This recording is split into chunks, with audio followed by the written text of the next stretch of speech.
So the lilacs are in full bloom. Today is April 17th, 2020. Welcome to my garden. The beautiful thing about gardening is sometimes it seems like nothing is happening, but then if you slow down and look close, so much is happening all the time. This week we get to see the lilacs in full bloom. Last week we were waiting for them to bloom and testing the scent. Next week or the week after, these bushes will be only green. So it leaves it to us to notice, to pay attention, to be here for these exciting moments because they'll pass soon. Just like the forsythia bush over here. Who would guess that that bush was vibrant yellow and no green just a couple weeks ago? So I encourage you to get outside and pay attention to the minute changes that are happening everywhere. I told you last week I could not wait to start planting sunflowers, and it's a little early, I'll admit it, but look at them, they're so happy. I think it's time for them to get in the ground. They're getting really leggy. That's what we call it when they're really reaching for the light here. They're getting kind of long and spindly. I mean, sunflowers do that, of course, but it's best if they get in the ground. I wasn't sure how they would handle this cooler temperature because they're a summer plant. So I did a test right here. I dug the mulch back and I just planted one. And we had this week we had some crazy weather, 4 inches of rain, some snow, high winds, and this sunflower is doing fine in here. It may be because I dug it down into the mulch here, so it's a little protected down in that mulch. But that tells me that I think I can go ahead and plant these as long as I give them a protective spot. I need to plant them because they need to be planted for one thing, but I also need more room in my tiny little shed area where I grow my seeds. And these are taking up some valuable real estate. So I'm going to get them out and hopefully get them going. And I'm actually going to plant another tray of them and just keep going. Sunflowers are great because they're so beautiful and we all love them. The birds eat the seeds. I feed them to my chickens, so it actually helps me supplement my chicken feed. And then all I need to do is really take 2 or 3 heads each year, and that's way more than enough seed for the next year. So I need to get out there before the birds because they definitely love them.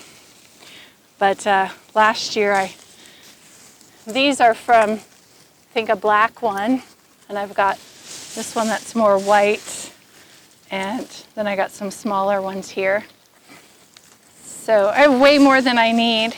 Whatever I don't use, I'll just feed to the chickens. So with the soil reports came back, and it says I had a boron deficiency, and did a lot of reading about it. And it's something that has to be used very sparingly. You can actually burn your plants and damage them and cause your soil to not be good at all. And some plants do well with more boron and others don't need it at all. So what I've learned from my reading is that you could just do a half a teaspoon in a gallon of water, so it's a very small amount. And I'm going to apply it as a foliar spray. So I'm going to just kind of shake this up and make a solution. And I'm going to fill the rest of this up just to make sure I don't have too much. And I'm going to add it to a spray bottle, and then I'm just going to spray the leaves of the plants that I've read need a little to have enough boron. The plants that I read that I already have planted that don't really need it are peas, so I'll just leave it off that area. And what I planted last week, I planted the lettuce and the broccoli. The brassica family does need boron.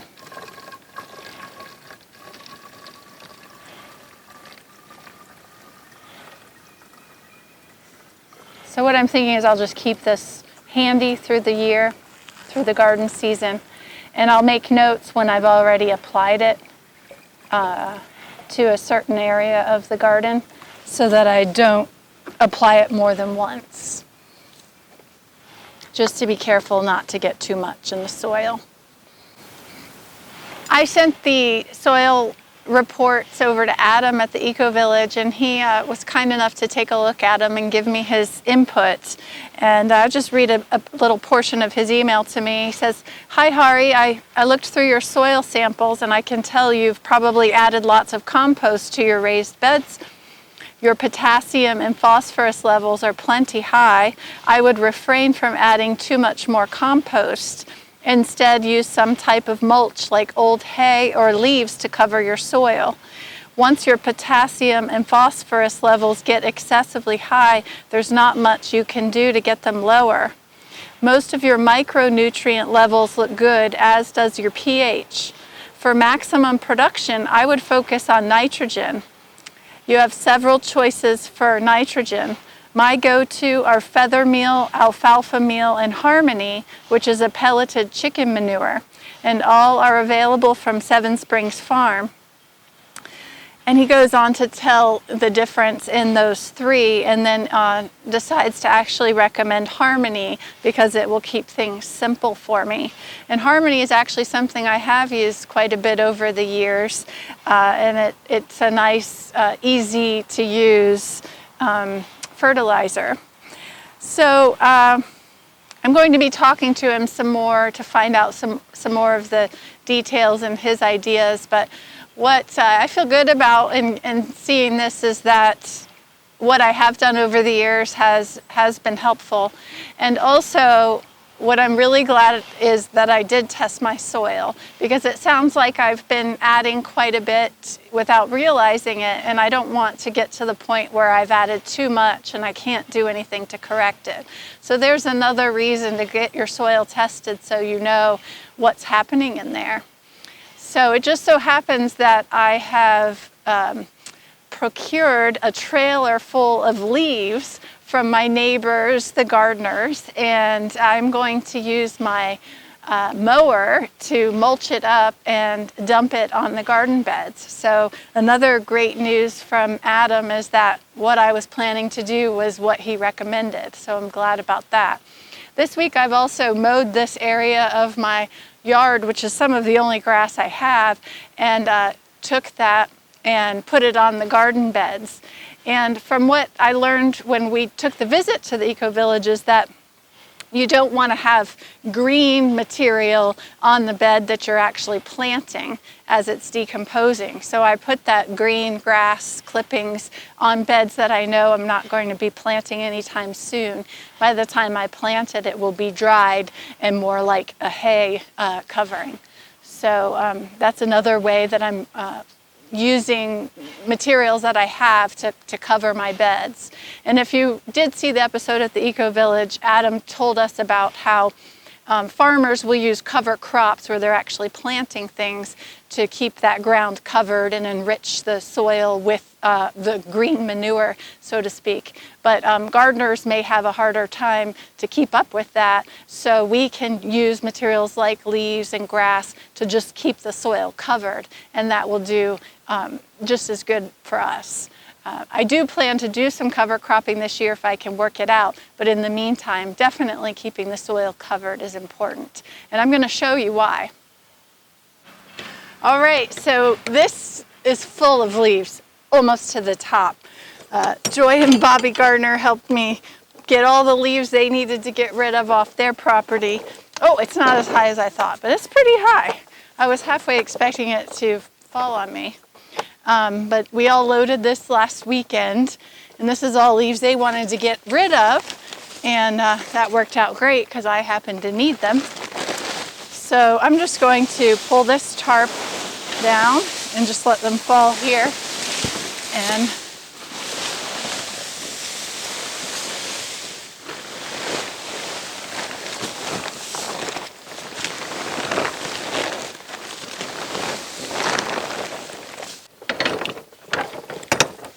high tech.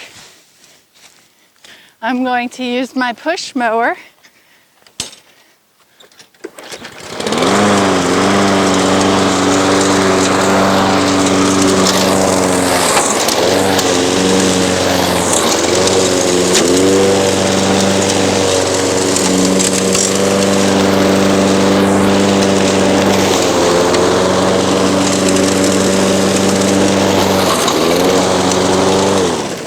and then with the bag, it just bags it right up for me. And it's chopped it up nicely. So I'm just going to take it to the garden.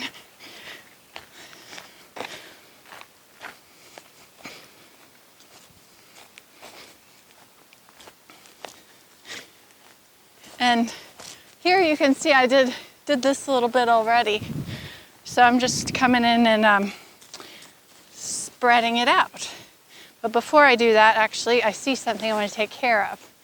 So maybe before I do that, I'll show you what's going on here where I've got this soil covered. If you look under here, this is the soil right here. And look how dark it is. And it's really, there's no crusty top layer. It's just ready to plant. You can, of course, see all those weeds starting to grow in there, so that's still happening. So I still need to do my cultivating. But you can see that I don't have any dry crustiness because it's been covered. If you come down here and look at the spot where I didn't get to yet, you can see where it's actually cracking here. And I've got this top layer that's really crusty and dry. And so if there was a plant, like that's just crust. That's because it's got some clay in it. If there was a plant trying to live here, you could imagine the difficulty it would have and, you know, wouldn't be getting the oxygen it needs because it's got this really hard top layer. So these leaves are really doing a lot for us by keeping that soil nice and soft, moist, no crust, keeping the worms happy. So we definitely want to keep up with that. The other thing, and what I saw right here, and you can probably see it too, is these weeds are starting to get going here. So I'm going to just get my stirrup hoe real quick and knock that down before I cover it up with leaves. So this all needs to be done in here, I'm sure, but I just want to get this little section here that was really getting going because it didn't have any kind of mulch over it before I cover it up. Just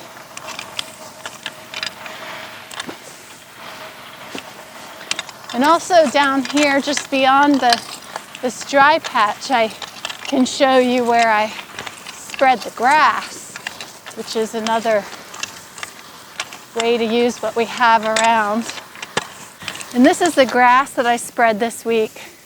I cut it and of course used the bagger on the mower and just dumped it straight in here.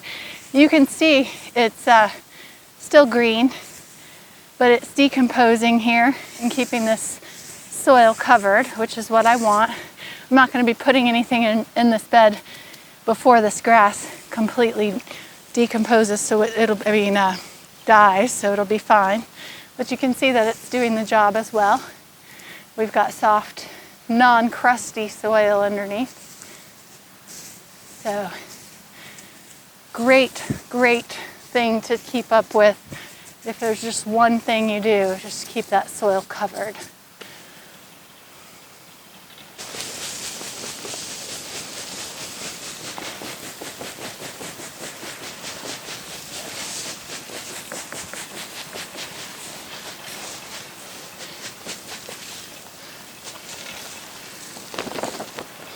So it doesn't go very far. So luckily I've got plenty.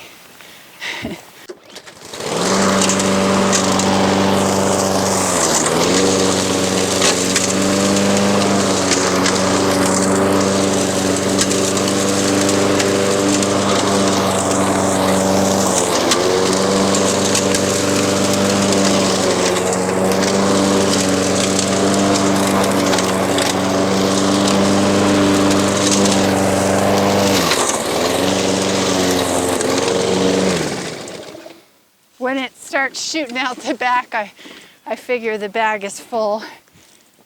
Yeah.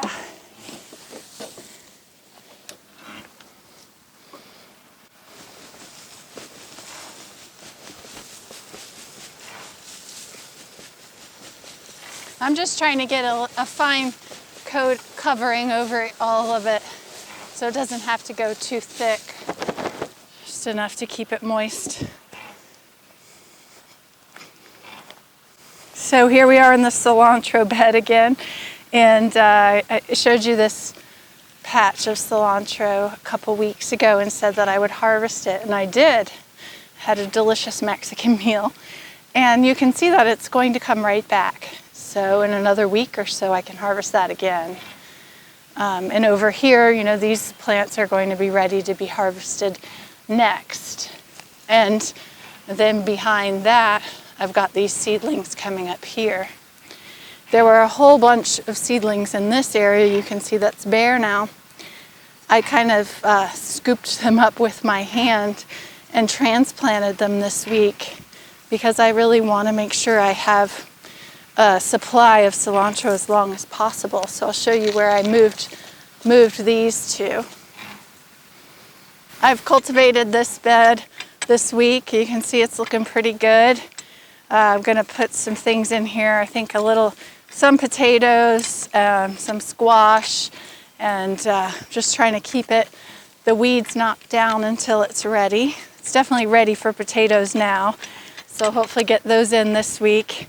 And you can see I've got my leaves and my grass covering here, and then our other covering is this row cover, which is actually acting as a covering for us, and it's doing the trick to keep that soil from crusting up. So I'm going to open that up and show that to you. You can see where the onions are popping up here. I put them every 4 inches, and most of them are up here. There's some here. Every 4 inches and then a foot apart, or a little more because I needed a board to step on there. So that's exciting. And if I move this row cover, you can see that the onions underneath are actually up even a little further. And right here is where I moved that cilantro. I very carefully scooped up a handful of volunteer seedlings, and I did it right before the big rain, which was perfect so that the baby roots didn't have any shock by getting too dried out. I think they're all going to survive. So I spaced them about 6 inches apart. So I'm imagining, you know, if they really grow the way I imagine them growing, it'll be just perfect. I'll chop one off and just keep going down, and by the time I get back to the beginning, they should be growing again. So I've got those there. So each side of this board is my little cilantro bed. Now before it was, I put seeds for spinach and lettuce here, and they didn't germinate. So, you know, you just keep trying new things. This is where I have the wildflower seeds, and there's a lot of seeds coming up, and I'm just gonna have to wait and see what they are. My garden has a lot of weed seeds, so hopefully those are flowers. But I know exactly where they are, so we'll just let it be. And then this bed didn't really germinate very well either, so I reseeded several of these rows, but I do have beets coming up in here. You gotta look close because they're really small still. There's beets here. And where they didn't come up, I added some more seeds. And then in this row, I tried some more spinach, and we'll just have to see if those work. And up here, I've got radishes.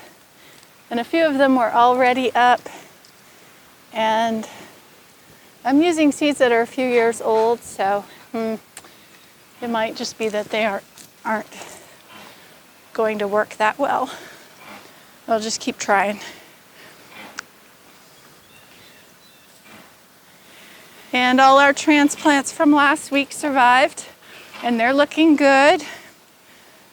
So that's exciting. This is what I'm going to treat today with the foliar treatment with the boron. So I'm going to get that spray bottle.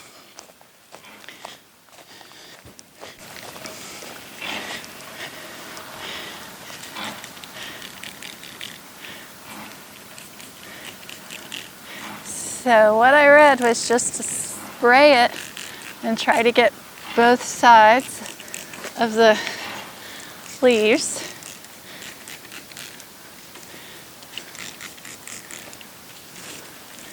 And of course, make sure you pay attention to what the plants are and if they actually need it.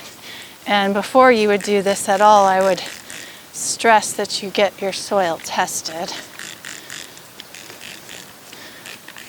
You don't want to apply something that isn't necessary and have it be toxic.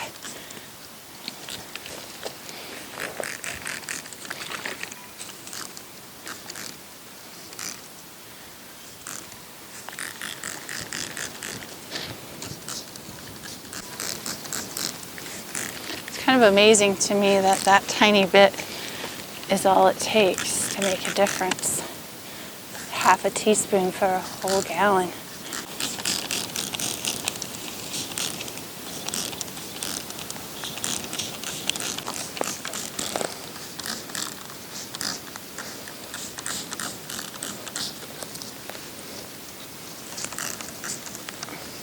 The peas are looking good.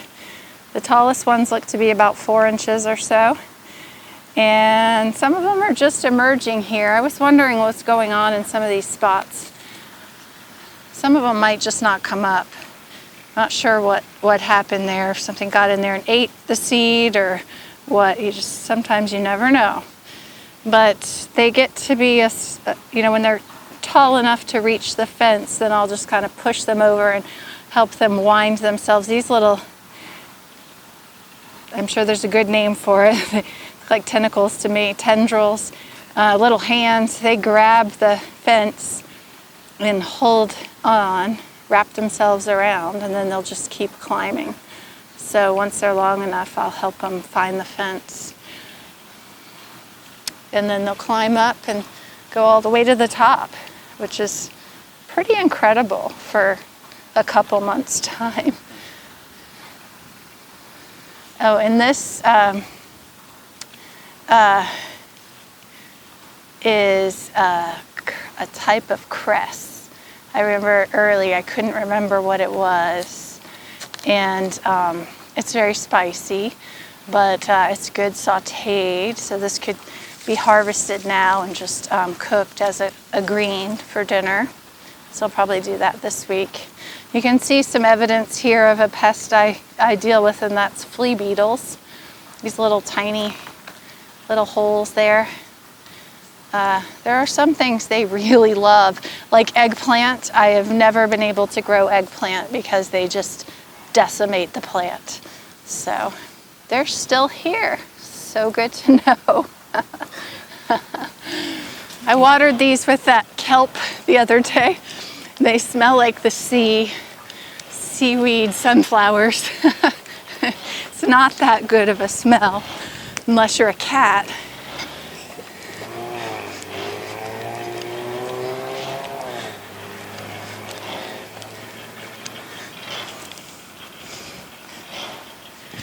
All right, I am going to start right here with sunflowers.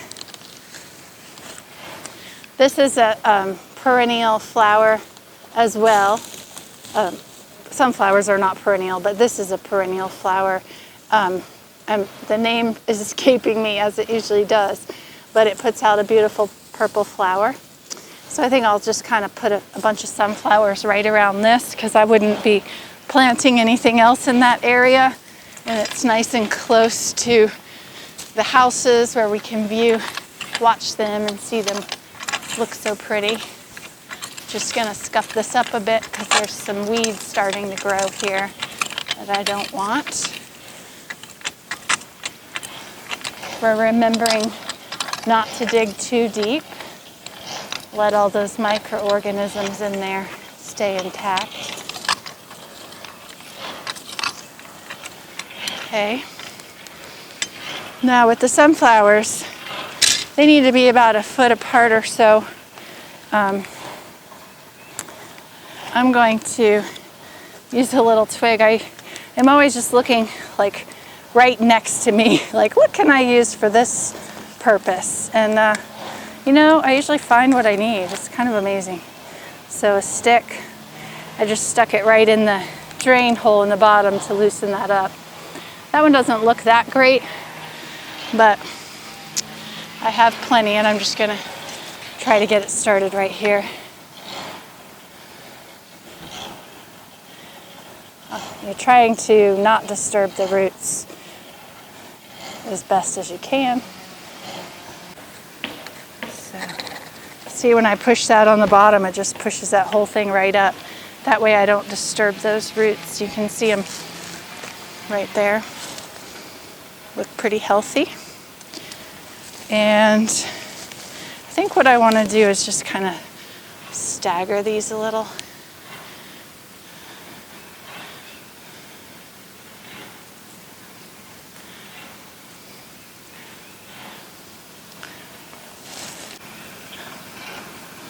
It's pretty nice soil when you get down in there.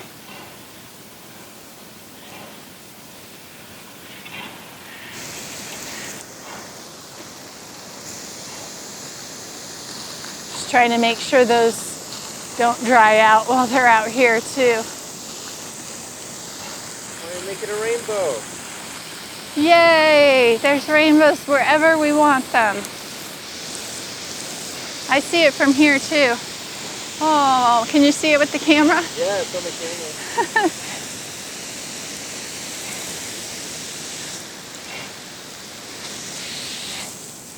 camera. All right. Just an update here on this little bank. You know, all the perennials are filling in nicely. We've got the mountain mint at the end, and dianthus, which even has one little red flower on it that's going to come out soon. So again, that's that hyper noticing, which is really rewarding. You can see 2 buds right there. This is lemon balm, which if you break it up and smell it, smells like lemons, almost like furniture polish in a way, but beautiful to use in herbal tea if you make your own teas. This is cat mint. Could also be used in tea, or actually cats love it. My cat has adopted this bush right here. You can see where she's been laying right in it. And then of course all the comfreys coming up on the hillside. And comfrey is something we can also use medicinally.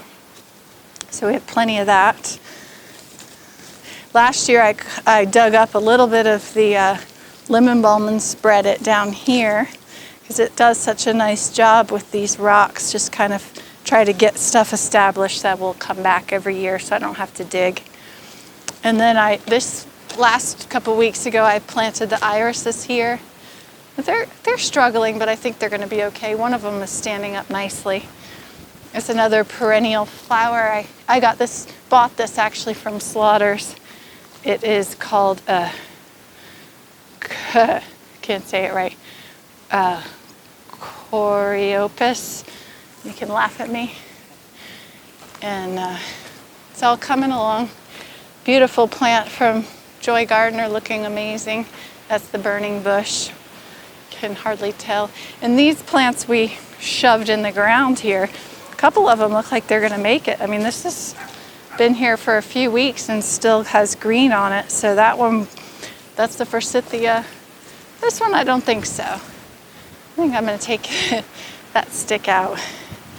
There's still some green on that, and a couple of them down the way. And everywhere I end up with these, which is a peach, volunteer peach, because we have a peach tree and the pits get moved everywhere and these guys come up like weeds. I don't really want peach trees everywhere.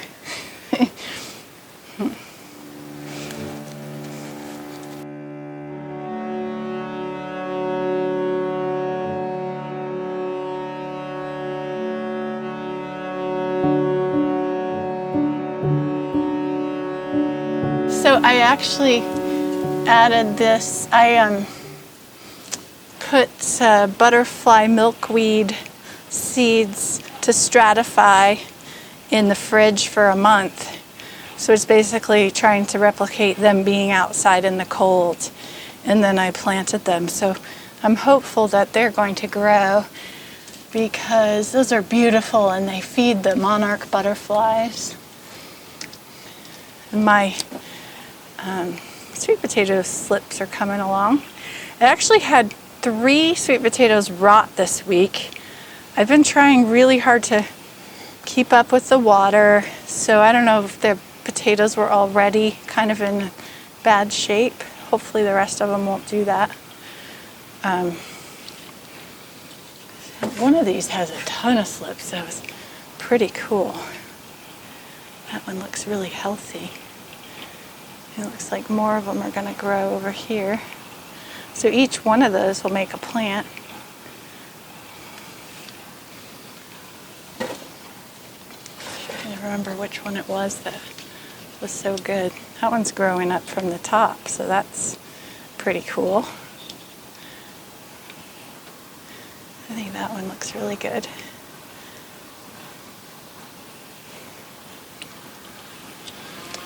And then the peppers are doing great. It's going to be time to put them in bigger pots this week. So I was saying I want them to have 4 true leaves, and they all are getting their second set of true leaves here. So I think they'd be happy to have some more room. You can see the roots coming out the bottom there, so that's a good indicator. And they're going to stay still under these lights for another 6 weeks. But getting those sunflowers out of here makes all that room down there. So I have another one of these speedling trays that I'm going to reseed. And once I transplant these, then I can put new soil in this and do another seeding in here too. Hopefully get some herbs going. I'd like to get the basil and all those great things started.